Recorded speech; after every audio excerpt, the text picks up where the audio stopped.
All right, homies, let's do a little breakdown. I missed some of the games and I will just rewatch them quickly on stream to make a proper assessment for tomorrow. So this focus of this breakdown is more about how I expect tomorrow's matchups to play out based off of course, what we saw so far in the play-ins. So, in regards to where we're at with the pick'em, longest game, 100 Thieves R7, so we're still in the pocket there, no pentakills, which is rough. I am looking for 3+ because it covered the most spread, but not having any pentakills so far in play-ins is a very, very bad sign. I think the AD carry meta is very bad for pentakills, so that's rough. Hextech is my Drake of choice, so I'm very happy with this number, 15, competing with Cloud. 2-2-2, no Poppy top, no Poppy jungle, but I am certain we're going to see that in the majors. Because, of course, we have players like, what's his name? Peanut.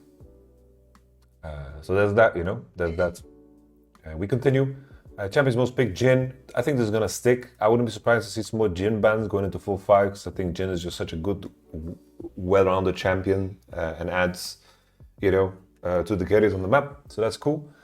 Champion most banned 13. I think this is going to stick. I don't see Yon catching up to that. I think this is going to stick. I think the brand answer is not good enough. I think Skarner is giga broken. Let's see the deaths. Rel, I picked Leona. I thought Leona is going to come through more often. The funny thing about Leona is every time Leona is getting picked, it's like ends the game like 1-1-18. It's just smurfing. I wish Leona would die more. Nevertheless, looking at tomorrow's matchups, we have R7 versus PNG. So let's start with that. I think that PNG is going to smoke R7. I think they're going to 2-0 them. I think that the gap in bot lane, and I think the weakest role in my mind is Karaoke. I don't think that he is going to be exposed against Odi. I think the main thing is just pick something that is very simple. I don't want to see Skarner again. Maybe they have to ban Skarner on blue if it comes down to it. But I think that Pain Gaming is going to annihilate R7. I think the Pain Gaming have the right read on their fight selections. And also, I think that they are also good at playing around side when it comes to Dinquero. I think that Summit has an edge over Wiser, but I think that Pain Gaming can invest bans into removing Summit off of comfort, because Summit is very predictable in what he likes to play and pick. I think for R7 to win here, I think that Kaina and Summit need to have like the games of their lifetime. Maybe, we've seen people target ban Kaina, with the LeBlanc and Orianna after the series that R7 was winning against 100 Thieves. And I'm hoping that is going to create more space for Summit to potentially carry with a counter pick, if they start on red. Pain Gaming, I think with how their Skarner looks, maybe it's better for them to go red side actually against this team. So we shall see how it goes down. I think the Pain Gaming should win this one. I think they're favored. As long as Karaoke doesn't play anything too complicated. I feel like Titan and Korea are like baby Gumayushi Korea in this play-ins. I think that they have been a very good bot lane, supplementary bot lane, and I think that Dinquedo plays side well and plays team fights well. I'm excited for this Brazil team. I think that they should win against R7. I think it's amazing, fantastic that we have a LATAM team versus a Brazil team to qualify, and a very high chance that 100 Thieves doesn't qualify. I think that this is the biggest FU these regions can drop in the face of the changes coming into next year, for those that are very, very unhappy about it. I've said this before, Riot is taking advantage of the fact of how passionate they are, and they know that you're going to be supporting your team wherever you go, And I think that they are taking advantage of that because they know you're going to support the Brazil team and the Americas teams. When they are facing up against LCS, you'll feel like a revenge brewing. I hope that your best players don't get harvested by LCS though. I think that's the one that is scary, because a player like Titan, maybe he gets picked up by a team, and then you're in trouble because of how the import rulings work, of course. All right, so Pain Gaming, I think they're going to beat R7. I said it, R7, maybe they could win through Summit and Kaina, but I don't think that they can do enough. I'm not super impressed by Wiser, but I think that Pain Gaming as a cohesive team should be able to win against R7 in my opinion. R7 rely heavily on fantastic individual performances, so Kaina and Summit really need to stand out, but I think that the bans that they did, removing Oriana and LeBlanc, made a lot of sense. And now the main question is if Pain Gaming are going to be in trouble if they have to, of course, ban Skana potentially on blue side as an example, because I think targeting Kaine works, and then just pick your top lane as late as possible. I think that another thing that R7 need to think about is that, Summit has a very particular champion pool, very peculiar, specific champion pool. He plays as standard champions, he likes to play Camille, likes to play, Renekton, Gnar, he's like a classic top laner. We look at this series, right? There was a Rumble lock-in at first, and I think that going even for Summit is not enough in these games. So maybe they should invest bans into removing strong laners that also Wiser plays. I think that could be an angle, right? I think that there is a potential in that because Rumble gets picked here for Pain Gaming, and maybe it's something that they want to remove because I do think that Summit needs to snowball through lane for them to have a chance. But I repeat, I think Pain Gaming is going to win tomorrow. I think that the chance of them 2-0ing is quite high. We follow up with the next matchup, which is PSG versus 100 Thieves. This is a very funky one because I don't know where the state of mind of both of these teams are, Especially PSG, they collapsed really hard, and at least 100 Thieves could rebuild some confidence with the 2-0 today. But that game 3 from PSG was such a collapse from Junjia in terms of gameplay that it makes me concerned. I do think that PSG is a favorite, but if Junjia is not performing, this team is a lot worse.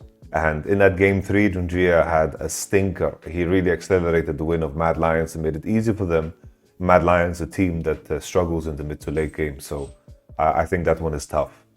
100 Thieves as well, I think Quid had quite the collapse, but I think that he had a resurgence today, although I think that SAG in game 1, I do think that there was some throws from 100 Thieves' side, but it looked like Quid played a lot better. I think in that game 2 that SAG drafted, this is probably the worst draft we've seen of the tournament, because this composition is not good early game, it's not good mid game, it's not good late game, it's weaker at every point in the game. There is nothing redeeming about this draft.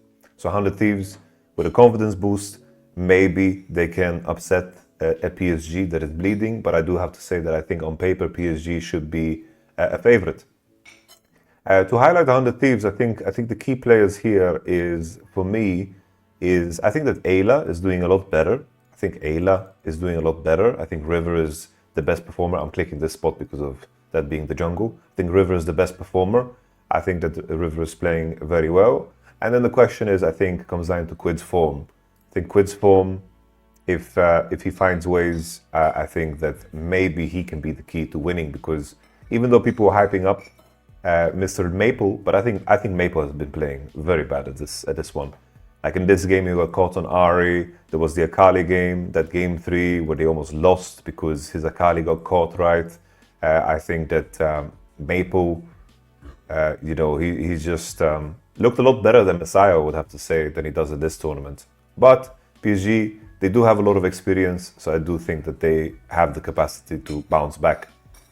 What's funny, though, is that I watched both PSG and 100 Thieves in Champs Queue, and both of them got smoked by random teams. Like PSG at least got smoked by Vitality, like Vitality full roster with Chayek and Nagnako and Hilly and Kazi, but they seem to be in a bad state of mind. So that's the main thing. I know that there's a lot of Goblin engineers out there that are watching my content. I think this is the PSG 100 Thieves series. I would look to do things live there and look at things post-draft, because I do think that PSG is like favorite.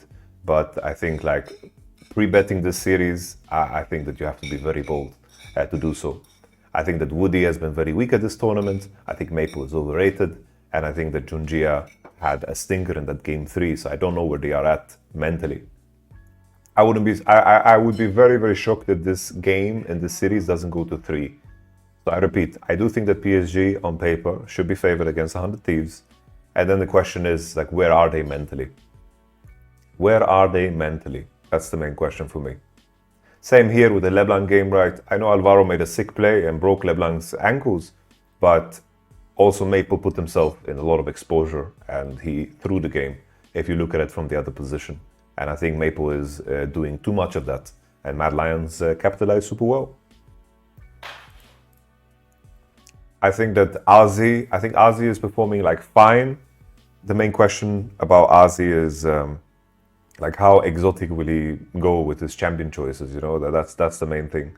I think that Ozzy is good when he plays the Gnar, and then one game he played Corki. I think Corki looked good in lane, but then later he was very useless. But then again, I think the game was decided by Junjia and Maple.